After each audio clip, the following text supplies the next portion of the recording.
to find a small oasis of peace and calm here at CES Unveiled for a few minutes to have a quick chat between E-Times editorial to just sum up the first few hours of the first hectic day here. It's not even day 0 of CES, it's sort of day -1. So Junko, what have you been doing today? Well, I've been spending a lot of time in the queue, and it's been snaking like, actually my husband called this event, rather than CES Unveiled, CES Unchained. That's exactly how it feels like, right? I see a lot of stuff that makes, sort of like takes advantage of iPhones, iPads. It's sort of a takeoff. How can I leverage the ubiquitous, mobile phones out there and build apps? I think that's what you see. What do you see? Well, I've seen a lot of accessories as well. I'm also seeing a lot of things for the car and for the home. A lot of devices that are supposed to control thermostats, that are supposed to control electricity, and we've seen those devices now for a couple of years. And every year they're that much closer to being almost mainstream. And I think as soon as we're starting to see iPads go into people's hands, people are looking at what they can do with it. Because otherwise it's really just a very, very expensive newspaper. That's right.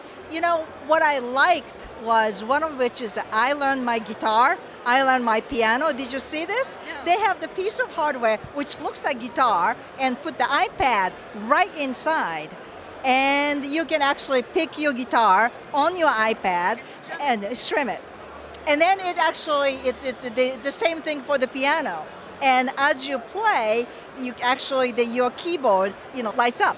We are looking at a lot of audio technology here as well. I have noticed that there's been a lot of not just stereo speakers, but also devices that sort of amplify sound inside a room, which is something that is quite new and quite exciting, because it's sort of using things like walls to bounce the sound waves off. And this is all getting a lot more advanced now and a lot more affordable, which I think is the point. I also spent some time today at the Trends, the CEA Trends meeting. We were told that desktop PC has really become a niche. Unfortunately, I think, because I think there's still quite a lot to be done on the desktop PC in terms of innovation. Right. And I feel quite sad that at an event like CES, they're not doing something to push the poor desktop PC. Well, that's true, but that's been sort of, I think traditionally speaking, CES started out as non-PC event.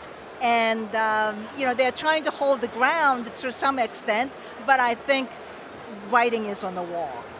You see the onslaught of Android coming up, and onslaught of really powerful processors. What do you do with it? It is, it's not exactly PC, but the brain of consumer appliances are getting much smarter, right? Yeah. So I think that line between PC versus CE or PC versus TV, that have definitely blurred, I think. Something else that I've been struck by at CES Unveiled is how much Bluetooth reliance there is. Yeah, I have noticed every single booth has something to tell me about Bluetooth. I know. And I thought Bluetooth was old school, but it seems to be undergoing some sort of... Finally mainstream, I think. Did you see those healthcare stuff? Yes.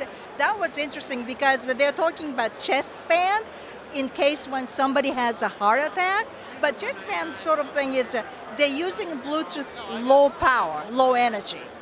Now, most phones are not low energy Bluetooth. So what do? You have a little device that actually talks through this low energy Bluetooth and then send the signal, regular Bluetooth signal, to your mobile phone, so that when you have a heart attack, that will be immediately reported to the services. People do want to be in control of something as important as their health. They want to be able to know, or even, I know that we're going to be wearing these pedometers during the show, but people want to know how much they're intaking in terms of calories, how much they're walking, how they're sleeping.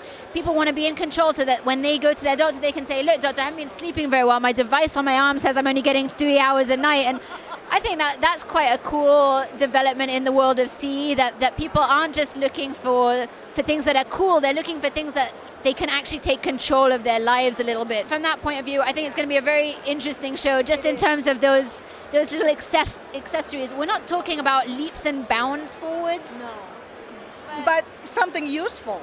Yeah, we're talking about things that people can actually use and that are actually affordable. And I think that this is the first show where I think we're talking about price points of these things that are coming in around really between $70 and $150, which is something, or even cheaper, actually. yeah. Which is, and someone is quite willing to pay that. Whereas before, I think these devices were a little bit beyond our reach in terms of how expensive they were. So I think that's what we can look forward to at this show.